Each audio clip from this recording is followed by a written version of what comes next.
香港樓市真係變晒天，地皮勁蝕，大孖沙全部企咗喺度唔喐，仲要喐用千億外匯取比，成個卜卜都會區萬億大計。原來暗藏殺機，有塊香港核心地皮揸咗11年，唔止1蚊冇賺過，仲要倒蝕2成幾，最後俾銀行直接接管拍賣。大家有冇發現以前嗰種磚頭實會升值改信仰，而家完全唔靈啦。今日呢條片我唔同你講短期樓價上落，我帶你睇穿表面改波動，睇清楚香港而家發生緊一場深層次、結構性、系統性改財富大重組，由內地房企勁蝕搭走香港核心地皮，到本地4大發展商全部唔敢噏齋睇，再到政府破天荒攞成千億外匯取比出嚟撐基建，每一件獨立改市都證明咗一件事：香港玩咗幾十年改地產、財政、金融底層邏輯已經全面瓦解。睇完呢條片，你會徹底明點解而家啲醒目仔都唔再盲信香港地皮保值，點解成個步步都會區藍圖講到咁勁，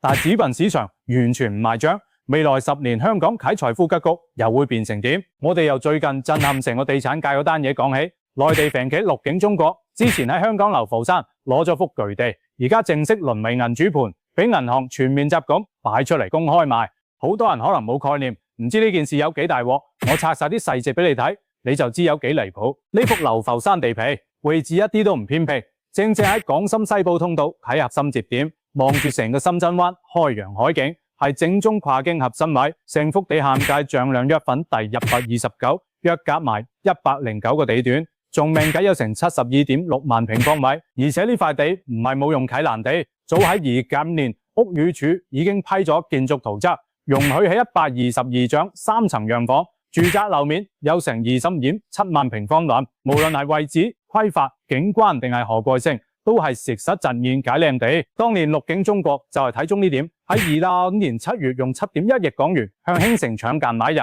計翻條數，當年每方畝地價大約800港銀，樓面地價更加只係每方畝2700港銀，成本一啲都唔貴。喺嗰陣時睇香港地產環境，呢類核心灣區平地價、高規劃啟地，個個都話只要起好一定賺到笑。點知現實煮咗所有人一巴，11年之後呢幅黃金地皮唔止冇賺過錢，仲要直接爆大鑊。26年6月，兩大國際物業機構第一太平戴維斯同萊坊正式被接盤人委任做獨家代理，以交吉形式將呢塊地擺上架公開賣。最雙楷數字嚟啦，而家市場意向價只係得5.5億港元，對比2015年7.1億啟買約價，直接蝕咗1.6億，貶值幅度高達2成2。而根據明報啟精確計算，實際貶幅仲去到22.5%。大家要睇清楚呢個數字背後啟殘酷現實，揸住香港核心地段靚地擺足11年，乜都唔做，唔止跑輸通脹、跑輸定期，仲要連本金都蝕埋。喺過去幾十年香港地產史入面，幾乎係從未出現過啟事。更加關鍵啟係呢次絕對唔係綠景中國端一失手，而係成間反企全面爆煲啟縮影。就喺26年4月，距離地皮爆雷前2個月，綠景中國揸住啟觀塘綠景猛招全幢甲級商廈，已經水先淪為銀主盤。呢檔2017年用90億港元重金買入啟核心商業資產，短短9年，而家估值直接腰斬，勁蝕已成定局。連續2大香港核心資產爆雷，背後係綠景中國成個財政狀況崩塌，每組數字都嚇死人。25年度綠景中國整體收益只得18.66億港元，比今年大跌4成9，差唔多腰斬。仲恐怖啟係虧蝕數字，全年淨蝕96.6億港元，蝕幅仲要再擴發7成7，個擔越嚟越大。去到2025年12月31日，公司啟流動附帶已經初過流動資產，差額有成15.93億港元，整體借貸逼近300億，高達298.74億，當中275.91億因為違約或交叉違約，債主可以隨時審水。即係公司隨時要面對巨額債務償款危機，債務問題一早失控。每年2月已經有大盤人正式向香港高等法院申請清盤，到而家程序都仲進行緊。截至25年7月，綠景中國累計有4.551萬元到期本金還唔到，公司自己都承認冇辦法喺到期日或寬限期嚟履行所有境外債務。講白啲，呢間曾經喺養簡澳揾食、佈局香港核心資產啟帆企，已經實質上資不抵債，無力自救。講到呢度，好多人會怪得呢個只係端一帆企經營不善改個別事件，同成個香港樓市地產行業冇關。如果你咁諗，就完全睇得太淺。真正改行業大地震，從來唔係個別公司執笠，而係行業最頂嘅嗰班玩家啟集體行動轉賬。以前香港地產周期入面有個鐵律，個個都知，每當細飯企爆雷，優質資產地價出售，香港本地4大發展商一定會火速入市撈底，趁低吸納。幾十年地產起起落落，就係靠呢套低買高賣啟還法食盡行業紅利。但係今次成個玩法變晒，流浮山靚地勁蝕放售啟消息傳出之後，手揸個青二掩更財力雄厚啟4大發展商全部夾頭淨晒，冇人出手，冇一間肯接呢塊核心資產。呢個絕對唔係偶然啟慣旺，而係香港主流發展商投地落籍同投資策略啟全面根本性轉向保守。最近一個官方招標案例，完美印證呢個趨勢，直接打臉所有睇好香港新區發展啟樂觀言論。香港北部都會區係政府定位喺未來10年核心發展藍圖，亦係香港重點打造啟經濟新引擎。而洪水橋片區更加係北部都會區首個正式落地啟試點項目，含金量同戰略地位唔使多講。呢個備受關注啟重定現鋪喺2026年7月3日中午截標，最終結果冷清到嚇親人。成個北部都會區標間試點項目，全程只收到2份有效標書，第一份係恒基地產獨資入標，另一份係由中國海外發展招商局置地、華源置地海外、中國旅遊集團投資援引、京東集團、信和實業6間表後近買喺洪水橋新發展有限公司入標。除此之外，再冇其他主流發展商參與。世邦愛麗絲作為全球頂級物業顧問，直接話今次招標結果足以證明市場對北部都會區雖然仲有基本興趣，但實際參與熱情同落地意願遠遠低過政府之前意向書階段估計佢水平。根據印尼測量師估算，成個洪水橋項目合理估值大約44至49億港元，規模唔細，前景可期，但偏偏冇人口。最能夠說明問題嘅係今次招標堪稱史上最鬆手啟條款，為咗吸引發展商入局，政府特登用雙信封評分制，價格評分全中只佔3成，其餘7成全部睇發展商啟產業營運能力、龍頭企業引進實力、項目發展速度、投資規模同創造就業能力，完全唔係兜平。唔止評分規則寬鬆，地價俾錢條件仲要係史無前例咁着數。中標發展商只需喺公布結果後28日內繳交至少2成半地價得，其餘最多7成半可以喺3年內分期找清，仲要全程免息、零資金成本。試諗下，咁寬鬆、低風險、低門檻、零利息改投資條件，如果擺喺5年前、10年前，肯定引到各大發展商爭崩頭，多輪競價。但而家呢，就算政府俾晒兜底息優惠，市場依然反應冷淡，參與度低。世邦魏理仕更加直接逆境，話呢個項目有唔細改流標風險，同時建議政府一定要喺27年推另外2幅北都地皮之前，全面優化推地模式同規則，否則之後只會更加慘淡。好多人肯定會問，點解以前逢低必吸、敢搏敢投解香港頂級發展商，而家全部企喺度唔喐唔敢入局？核心原因得3個，每一個都係資本避唔開啟硬風險。第一，持續多年啟全球高息環境，令到營資成本勁升，借錢成本咁貴，資本唔敢亂擴張，寧願揸住現金避險，都唔肯盲目攞地。第二，香港樓市庫存嚴重積壓，新盤去貨極慢，大量樓賣唔出，回款周期無限拉長，賺錢空間不斷被壓縮。第三，亦係最關鍵，北部都會區呢類大型片企開發，回本周期長達8至10年，咁長期投資期，政策、市場、利率、需求隨時變數多，不確定性太高。來訪世邦魏理仕等多間頂級機構一致認為，香港地產啟地產邏輯已經徹底改寫，以前嗰套低買必賺啟黃金模式玩完，取而代之啟係現金為王，全面避險，嚴控風險啟全新行規，資本唔再迷信地皮升值，唔再賭周期反彈，只追求穩陣、安全、快回籠啟資產。發展商集體觀望，土地市場持續冰封，帶嚟啟直接後果就係香港政府財政收入結構性崩塌，一場擺明啟財政危機正加速惡化。屬香港財政啟朋友都知，賣地收入不嬲係庫房最核心、最穩定啟收入來源之一。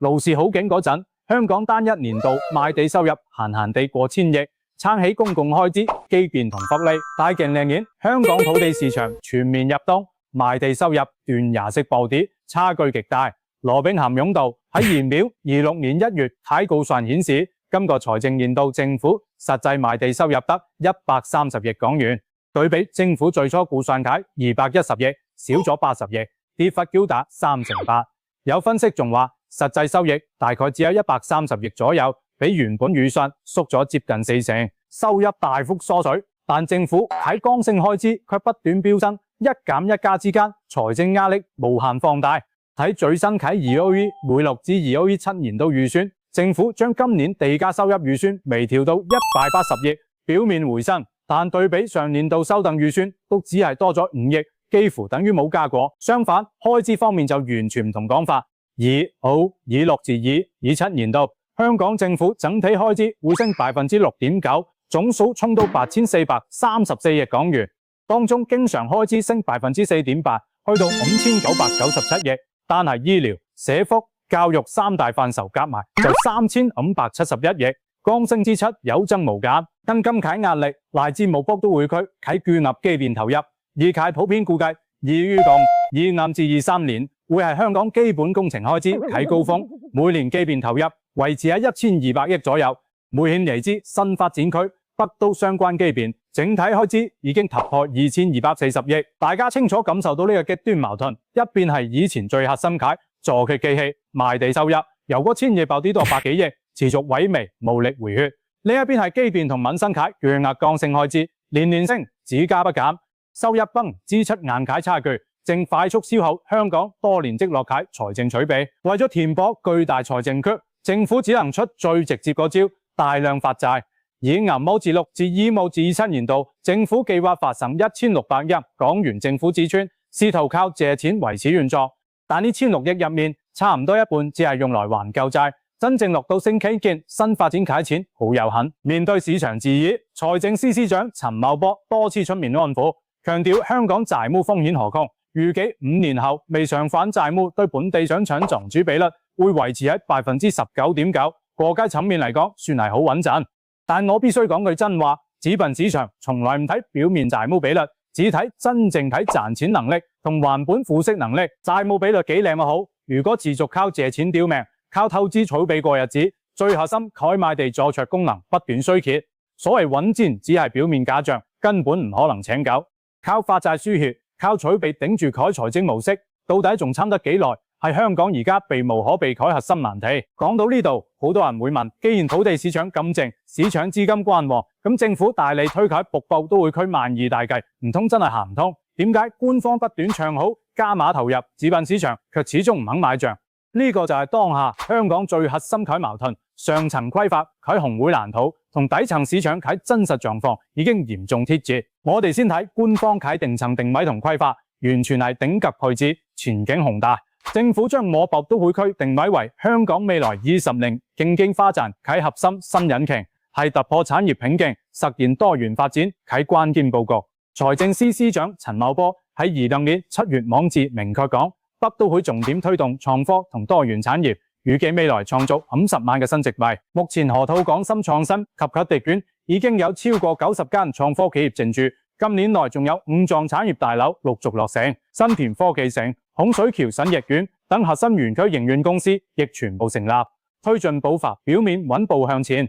按官方規劃，未來5年北都會提供超過7萬個住宅單位，100萬平方米經濟樓面；未來10年整體有24萬個單位，過千萬平方米經濟樓面。同時，國家15規劃亦明確支持香港建設國際創科中心，加快北都建設。可以講，政策資源積喺呢度都係頂級，但資本質量佢真實反映，佢同官方藍圖背道而馳。最明顯就係之前講到洪水橋項目，即使條件超優惠，都只得2組入標，市場參與度遠低預期。世邦魏理仕香港估值及親份服務部資深董事徐孝賢講咗句好委婉，但一針見血嘅話，透過優化制度，提升靈活性，減少不確定性，可以提升市場參與度。潛台詞好白，而家北都喺發展比試、招標規則、投資環境問題多多，風險過高，根本吸引唔到資本長線投資。資本市場對北都嘅顧慮絕非空穴來風，而係事實際在佢落地痛點，集中喺3個層面。第一，產業落地速度嚴重落後規劃。河套雖有90幾間創科企業，但絕大部分係初創小米，仲喺孵化階段，冇成熟選牙鏈，點出嚟贏唔到集群有型。帶唔到就業、經濟同資產增值。第二，區域配套嚴重不足，人流極度缺乏。北都而家仲係基建開荒期，交通、商業、教育、醫療等配套都未完善，短期冇成熟景氣氛圍，冇人流、冇產業、冇消費，資本自然唔敢重倉。第三，超長投資週期令所有資金卻步，8至10年先回本，資金要鎖死咁耐，期間要捱利率、政策、市場、需求等變數，風險極高。對追求穩健回報喺商業資本嚟講，性價比太低，完全唔值博。唔止咁，業界仲直指北都現行規則卡核心漏洞。世邦魏理仕公開建議，一定要喺2027年之前全面改革推地同招標模式。而家條款複雜，風險分配失衡，對發展商極不友善。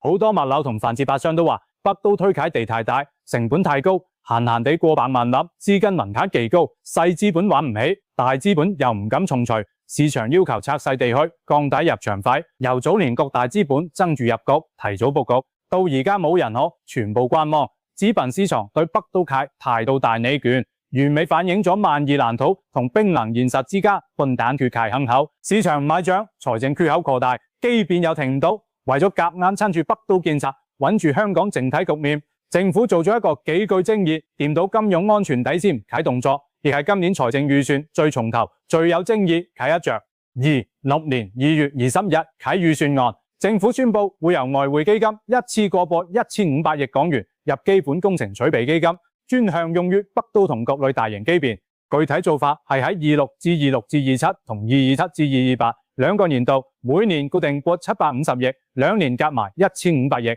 屬香港金融體系嘅人都知呢件事有幾大鑊。香港外匯基金1935年成立。近8年嚟，一直係香港金融穩定喺中繼防線，最後喺安全底牌。佢喺核心作用係穩定港元匯率，抵禦過界金融衝擊，應對資本外流，對沖金融風險，係維繫聯繫匯率同過界金融中心地位喺鋼基。有記錄以嚟，香港上一次由外匯基金回撥資金，要追溯到1984年，事隔40幾年，政府再次大規模不用外匯基金。足以證明財政壓力已經去到迫不得已嘅地步。面對市場普遍憂慮，政府多次解話，官方話今次轉撥嚴格跟外匯基金條例，完全唔影響外匯基金穩定和比金融係核心功能。消息人士透露，而年外匯基金投資收入創新高，有3300億，總資產突破4.1萬億。今次1000億轉撥佔整體比例好細，而且係一次性，唔會恆常化。撥完之後，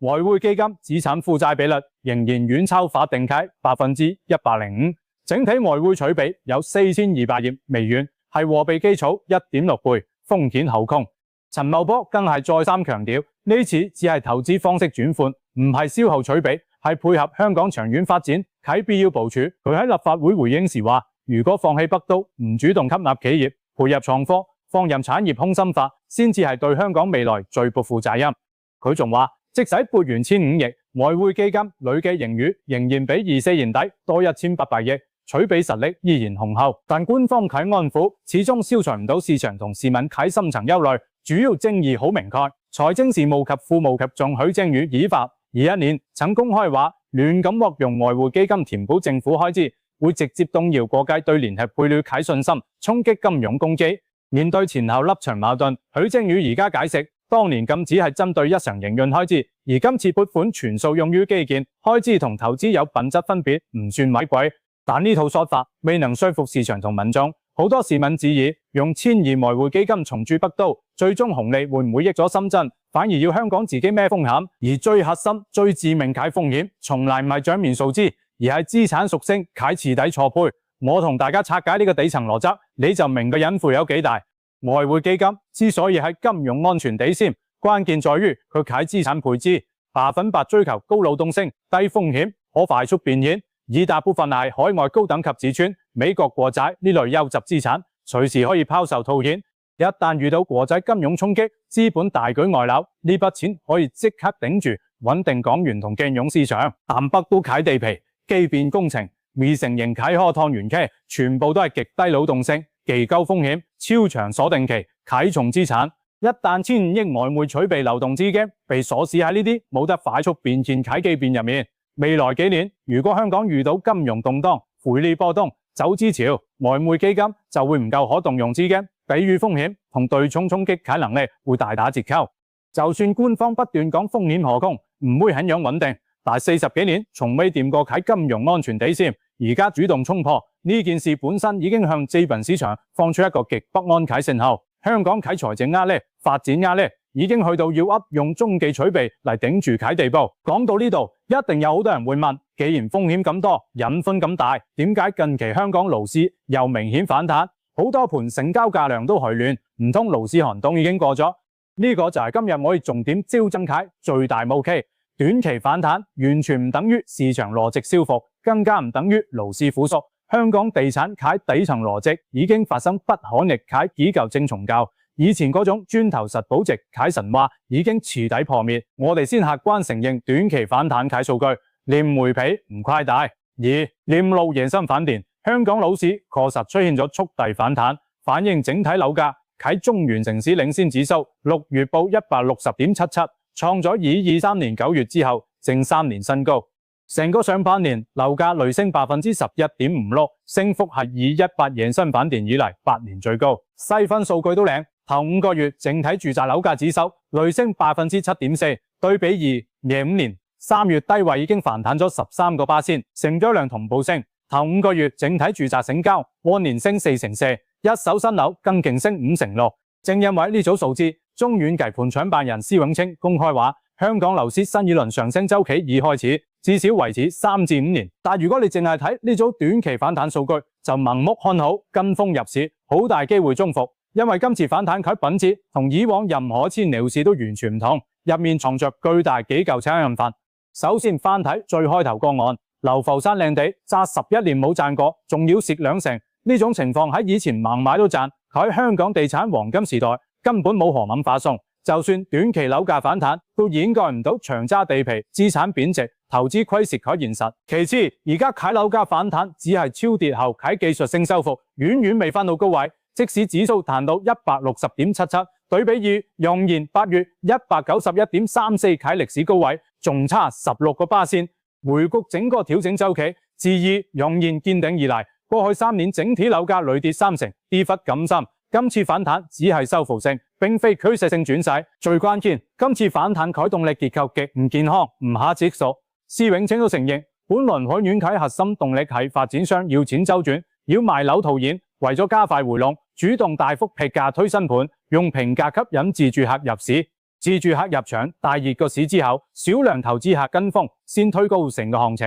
講穿咗就係典型以價換量，發展商寧願犧牲利潤，降低售價，都要換到成交量，保住3升料。靠劈價砸出嚟啟回暖，唔單止唔係健康復甦，反而證明樓市內生動力嚴重不足，市場依然取悅。而且短期反彈已經開始浮現發力信號。業界預測第三季指數有望上市165點，但多重利淡已接踵而至，證監會嚴打跨境資金，港股持續回落，避險情緒升溫，發展商放慢推盤節奏，供應縮，二手業主企硬唔肯平買，買賣拉鋸，成交已明顯回落。再加埋美國有加息預期，多重利淡跌價，後續樓價升幅必然收窄。即係話香港地產正式告別全民皆升啟時代，未來樓市唔再係所有地段、所有物業同步上落，而係極度分化啟幾舊升市場。核心成熟區同偏遠新區，優質住宅同冷門商業，稀缺核心資產同普通上車盤，價格走勢會完全分道揚鑣，